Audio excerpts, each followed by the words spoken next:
இப்போ நான் செய்ய போகிற ரெசிபி பார்த்தீங்கன்னா குவிக்காக செஞ்சிடலாம். இட்லி, தோசை, ஆப்பம், ரைஸ், பத்திரி எல்லாத்துக்கும் பக்கா காம்பினேஷனோட இருக்கும். வாங்க என்ன ரெசிபின்னு பார்த்துடலாமா?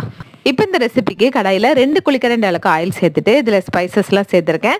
இது நல்லா பொரிஞ்சோடனே 6 பெரிய வெங்காயத்தை நீல வாக்கில் கட் பண்ணி சேர்த்துக்கலாம். அது கூட 2 பச்சை மிளகாய் சேர்த்துட்டு இது நல்லா கோல்டன் ப்ரௌனில் வரணும். இது நல்லா கோல்டன் ப்ரௌன் வந்தோடனே 6 தக்காளி பழமும் இது கூட சேர்த்துட்டு இதுவும் நல்லா வதக்கிக்கலாம். நல்லா ஸ்மாஷ் ஆகிற வரைக்கும் வதக்கிக்கலாம்.